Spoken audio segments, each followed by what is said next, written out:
at 1,550, you divide by what we are selling in Lagos, 865 naira per liter. We just went down, yes. So even with that, now we're selling at about 55 cents per liter. So, and really, very few African countries, I don't know of any African country, maybe Ethiopia, where they are doing full subsidy.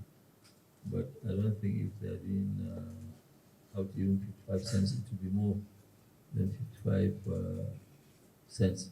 The refineries that we bought before, which were owned by Nigeria, they were doing at about 22%.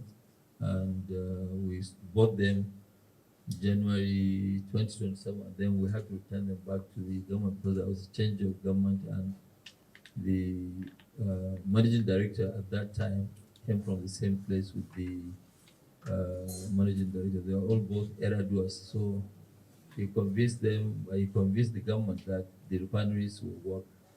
They just gave it to us as a parting away gift or so. And as of today, they have spent about 18 billion on those refineries, and they are still not working. And I don't think, and I doubt very much if they will work. It's like you trying to modernize a car that was built 40 years ago. So technology, everything has changed. Even if you change the engine, the body will not be able to take the shock of that new technology engine. So that's, the issue. And part of this, you can see strategically we are located where for export, we can easily go to South America, we can go to US, Europe. They're all within reach of about maximum 15 days. Brazil, as you know, Argentina, they all import. They don't have self-sufficiency in refining.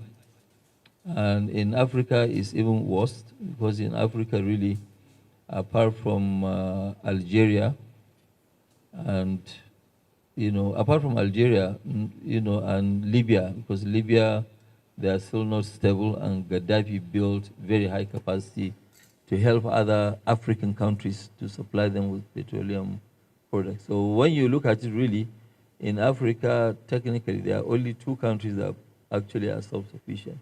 Everybody is an importer. And that's really what they did, because it's not, I'm very unapologetic in saying this, because today we have Lome. If you go to Lome, you see massive number of ships.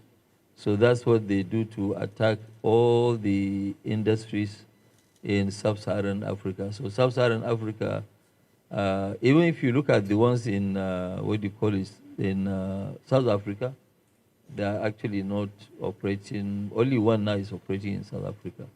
But we are able to take this risk and say, okay, fine, let us challenge them and make sure that, yes, most likely after us, other Africans will now try to see how can we have our own refining capacity, because it does not make sense.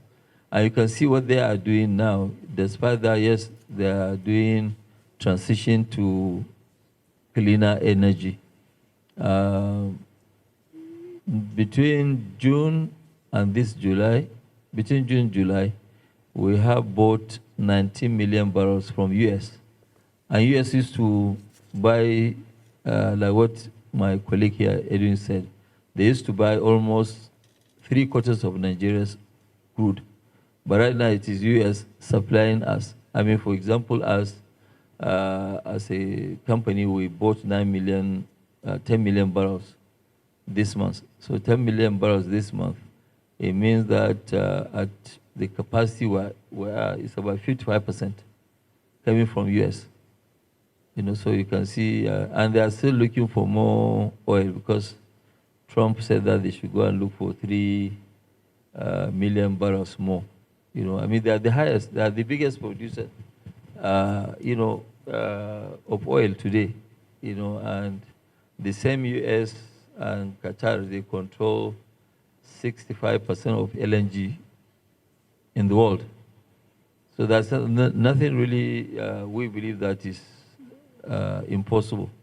And that's why as a company, we always give ourselves a very high target. And we believe that, yes, it is only by that we'll be able to go very fast.